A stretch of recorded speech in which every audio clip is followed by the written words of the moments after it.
Estamos de vuelta aquí en Perfiles a través de Educanal Ciencia y Salud. Estamos conociendo los perfiles que van a ser nuestros representantes en el Parlamento Nacional los próximos 5 años. Hoy está con nosotros el ingeniero Pedro Ferreira, senador, candidato a senador, y su eslogan es muy interesante. Acuérdense, Pedro no se vende. ¿Cómo le conocemos realmente al ingeniero Pedro Ferreira?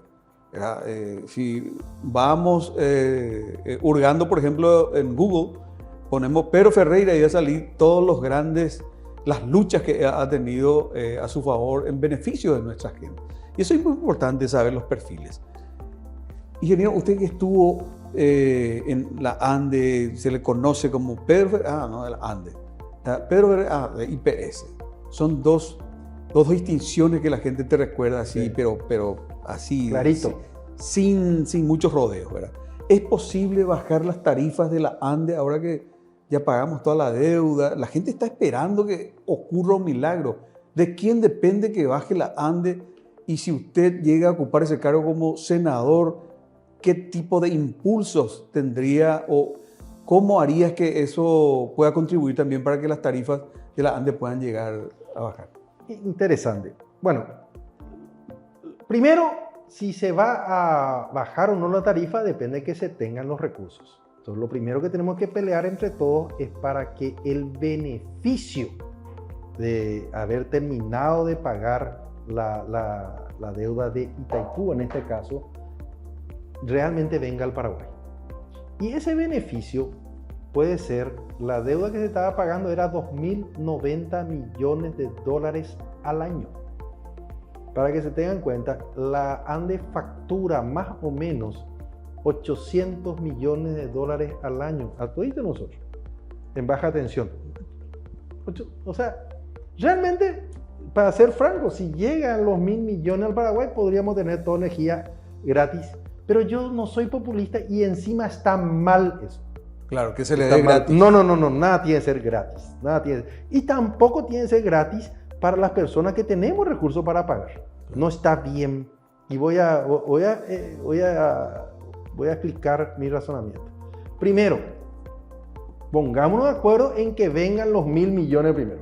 Eso significa firmeza, apoyarle a la ANDE. Eso significa que Itaipú se tiene que explicar bien para los brasileños por qué es bueno también para Brasil.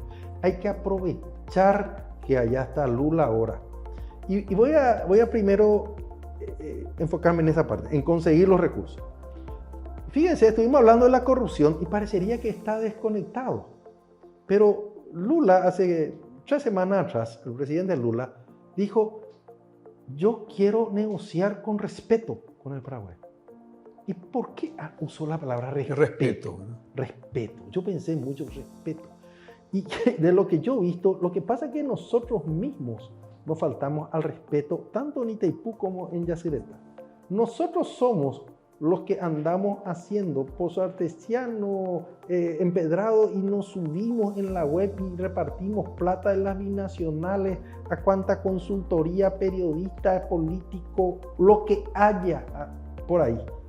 Y eso hace que no nos tengan respeto. O sea, vos primero tenés que respetarte a vos mismo, trabajar con honestidad y después el otro te va a respetar. Entonces yo creo que viene por ahí la mano. Y también creo que hay que explicarle bien a Brasil que hay como 2 extremos interesantes. La tarifa, que se habló mucho en los últimos años, si la tarifa de Itaipú tiene que bajar o tiene que conservarse. Si se conserva en la tarifa que era 22.6, si se conservara en la tarifa anterior a que se termine de pagar la deuda, ¿qué es lo que pasa? En el presupuesto de Itaipú, que son 3.000 y algo millones de dólares al año, había 2.000 y pico de deuda. Inmediatamente se queda con 2.000 que se puede sustituir por gastos sociales o lo que sea. Claro. Eso significa que ese 2.000, 1.000 puede ir para Brasil, 1.000 para el Paraguay. Pero no nos sirve nada a los paraguayos si eso no entra en el presupuesto general de gasto de la nación y si lo único que hacemos es alimentar a los corruptos y alimentar a la falta de transparencia y alimentar a la corrupción en general. Entonces, no nos conviene. Tenemos que hacerlo si vamos a tener esa posibilidad de que entre vía gastos sociales. Sí o sí, todo lo que se haga dentro de Itaipú tiene que entrar en el presupuesto general de gasto de la nación. La Itaipú no tiene por qué seguir haciendo lo que anda haciendo, sino que tienen que hacer las entidades previstas y vía convenio hacerlo. A mí me tocó en la ANDE estar apoyándole al expresidente de la ANDE, Sixto Amarilla, cuando en época del gobierno de Lugo, todo lo que iba a la ANDE de parte de Itaipú entraba vía convenio y nosotros metíamos el presupuesto general de gasto de la nación, se hacían las licitaciones por la Dirección Nacional de Contrataciones Públicas, la Contraloría nos investigaba si quería, la Fiscalía, todo abierto. Así tiene que ser. Por aquello que habíamos hablado, falta de discrecionalidad, no le podemos dar a quien nosotros queremos, transparencia y posteriormente la impunidad para derrotar a la corrupción. Entonces, eso mismo tiene que volver a hacerse, pero ya por ley, ya que sea ley. Ese es un extremo interesante para el Paraguay. 1.000 millones de dólares al año cambian el Paraguay, cambian, lejos. Todo lo que prometen los otros políticos no van a lograr si no hay recursos y nadie quiere subir impuestos en el Paraguay. Claro. Si no querés subir impuestos, esta es la medida, la opción y tenemos que conseguir primero los recursos. Cuando consigamos los recursos, que todavía no están, creo que tiene que haber 3 destinos. Uno de ellos es que el paraguayo tiene que sentir en su bolsillo. Nadie cree en el Estado paraguayo. Nosotros no queremos pagar nada. ¿Por qué? Porque nos han mentido. Entonces, si queremos que la gente vuelva a confiar en el Estado paraguayo, la gente tiene que ver en su bolsillo. ¿Y quiénes tienen que ver? Y principalmente tienen que ver las personas que están por debajo de la línea de pobreza. Las personas que tenemos luego nuestro vehículo, que estamos por encima, eso deberíamos de pagar la tarifa actual, a lo mejor un poquito menos, pero un poquito más, ¿verdad? Pero no nos mueve la aguja. Si vos tenés un presupuesto, por decir así, de 5 o 10 millones de guaraníes al mes, el hecho de andar, que tu tarifa de la luz baje o suba, no es lo que te mueve la aguja. ¿Qué es lo que te mueve a vos la aguja? Es que haya posibilidad de trabajo decente, que es otro tema. Entonces, para que la gente, vamos a decir así, del nivel popular reciba, tenemos que recibir esa plata y una parte destinar. ¿Por qué no puede ser gratis? Porque eso que vamos a recibir de Itaipú tiene una fecha de vencimiento. Más o menos en 10 o 15 años, depende de qué tan rápido nosotros evolucionemos en nuestro consumo eléctrico, ese bono energético se termina. Nosotros vamos a llegar a consumir en un día a día lo mismo que genera Itaipú, Yacyretá y Acaragüe juntos. Entonces, parte de la plata tenemos que destinar para nueva generación de energía eléctrica, para nuestros jóvenes. Nosotros no podemos ser los que derrocharon Itaipú y Yacyretá y después a nuestros hijos le decimos, no, ahora vos te toca pagar $100 el megavatio hora, porque como nosotros no hicimos las obras, vos tenés ahora, Paraguay se convierte en un importador de energía eléctrica. Si no se hace nada, en 15 años Paraguay es importador de energía eléctrica. Eso no lo podemos permitir. Entonces, parte de los recursos.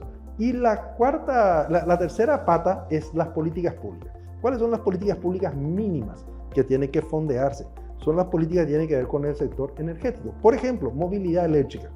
Tiene que haber una gran cantidad de plata destinado a que ya no consumamos nosotros tanto combustible, tanto gas, ya sea en nuestros hogares o nuestros vehículos, sino que tengamos, yo tengo auto eléctrico, yo tengo cocina eléctrica, en mi casa yo tengo hace 35 años. ¿Cuánto usted paga por mes?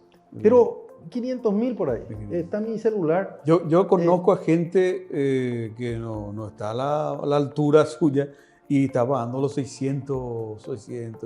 Bueno, por ahí viene en el peor, bueno, hay que ver en verano cuando está toda la gente en tu casa, esas cuestiones creo que puede llegar a 1 millón, ¿verdad? Pero con un consumo así en este último mes, sé porque me acaba de llegar el mensajecito, yo estoy anotado y 500, 600.000 por ahí me llegó. Con auto eléctrico, con cocina eléctrica, yo no tengo garrafa en mi casa desde hace 35 años. Entonces, Pero para que la gente haga lo que yo hice, necesita un poquito de recursos. Entonces una política pública tiene que ser, nosotros te vamos a facilitar esa parte que te falta. ¿Querés comprar olla para cocina a inducción? Sí. Te vamos a hacer un plan de financiamiento de olla, de financiamiento de cocina a inducción, y todos cambiamos. Todo eso puede llegar a ocurrir, ingeniero, en caso de que usted pueda Claro, ser claro, o a claro. impulsar esas políticas que se cambie, Porque convencer. yo ya viví, yo no conozco eso, esto no es de pizarrón, sino ya de la vida misma. Entonces, lo que yo viví y lo que yo me beneficié, quiero que el resto se beneficie también. Claro. Entonces, lo que el resto necesita es financiamiento. Por otro lado, todo lo que es movilidad de pasajeros, nosotros no podemos seguir sin tren eléctrico, no podemos seguir sin ómnibus eléctrico. Tenemos suficiente electricidad como para desperdiciar todas esas oportunidades que nos van a facilitar el costo de transporte, por ejemplo. Pero claro, nosotros no podemos salir en la calle y seguir oliendo eso que nos enferma. Que es cancerígeno. Acá Sí. se queda todo negro, Claro. todo negro. La pucha. Yo vivo en Luque, y estoy feliz de que no vivo más en Asunción. Porque cuando Pero vivía no le acá en agarra Asunción, ese tráfico enorme a la mañana, no tiene necesidad. mira, yo no entro a Asunción. Ah, El día de hoy fue una excepción, ¿verdad? En los últimos años yo trabajé mucho hacia el interior o hacia Fernando y le La quedaba bien Mora, Luque. y en Luque viviendo los últimos 15 años aproximadamente, y ya pienso quedarme en Luque de por vida, porque ahí la calidad del aire es diferente. Sí, claro. Y ese va a tu pulmón directo. Pero yo quisiera que el asunceno, como la gran mayoría de mis alumnos, el de Ciudad del Este, el que vive en el centro de Luque, de San Lorenzo, pueda tener un aire razonablemente puro. Y eso significa terminó o disminuye la cantidad de combustible que se quema y nosotros consumimos más nuestra energía eléctrica. Y encima los vehículos eléctricos son mejores que los vehículos a combustión. Sí, no tienen cambio de aceite, pican más. Mi vehículo es un vehículo chinito, como dice la gente despectivamente. Barato. Pero en la ruta le hace 6-0 a cualquier 4x4. Así. Entonces es porque reacciona más rápido, frena tanto el motor como la zapata, en todo sentido es mejor. Entonces eso tenemos que tratar de meter también, pero más importante que la movilidad propia, la movilidad en masa.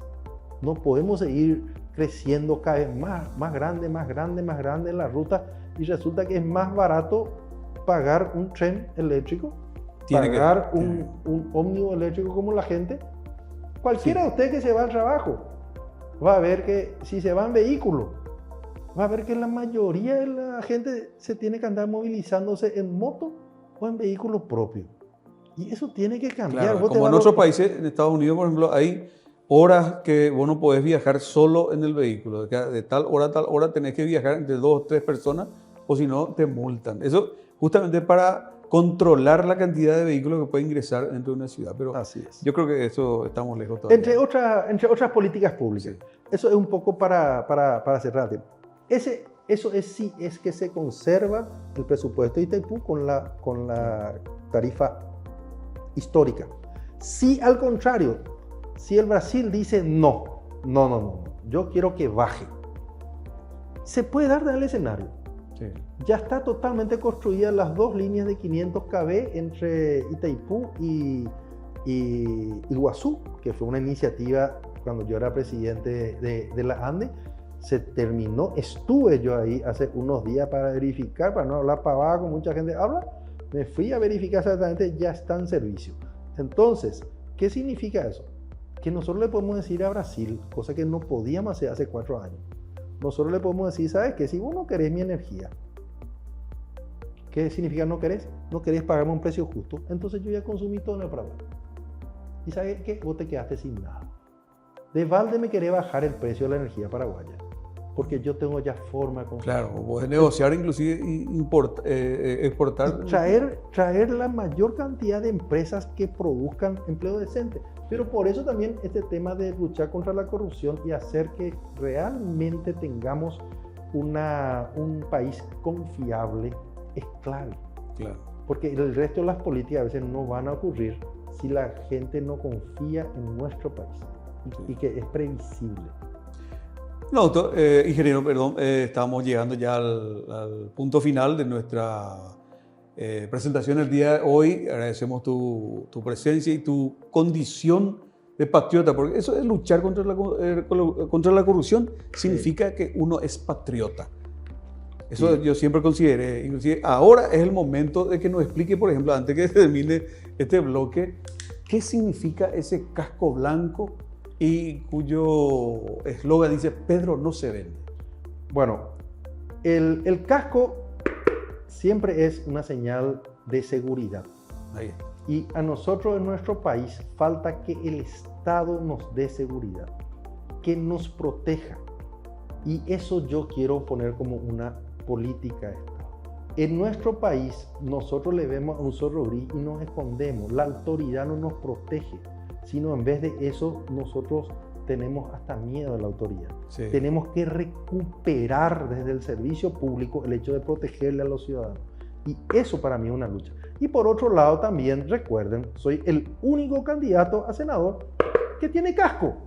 Entonces, es tan difícil entre 810 encontrar a fulano, a mengano, que la pucha, déjenme facilitarle un poco el trabajo. Entonces van lista 10, opción 11 y para asegurar es el que tiene casco. Porque a veces que la gente pues 10, 10, 2, 2, no, 10, pero antes de hacer, bueno, entonces... Buscarle a esa persona que tiene casco. Ese que tiene casco. Ingeniero Pedro Ferreira, entonces yo voy a servirte como te he servido toda mi vida, con honestidad y con patriotismo, con toda mi capacidad puesta a favor del ciudadano común paraguayo. Ya lo escucharon. Ingeniero Pedro Ferreira, candidato a senador. Pedro no se vende, atiendan bien. Y es bueno lo que estamos haciendo también acá en Perfiles, porque de esta manera podemos conceptualizar nuestros pensamientos. Por ejemplo, que no tengamos más esa duda por quién votar. Porque ya pasaron muchas personas por nuestras vidas y siempre dicen 8 o 5 años que nos van a mentir. Bueno, por la primera vez que el ingeniero Pedro Ferreira se está metiendo en la arena política y es para un bien. Así es que le tomamos la palabra al ingeniero. Mucha suerte, muchos éxitos en esta nueva etapa de su vida. Muchísimas gracias. Y cuando yo hablo de seguridad, es seguridad para el inversionista que tiene que venir a nuestro país, seguridad para el ciudadano común, para el trabajador que necesita una seguridad social, una jubilación, como el caso del IPS cuando terminen sus años laborales, y seguridad también para la persona que no tiene eso, pero que necesita como por lo menos 3 comidas al día. Seguridad para todos, cada uno en su nivel. Así tiene que ser el Estado paraguayo. Bien. Muchísimas gracias por su atención.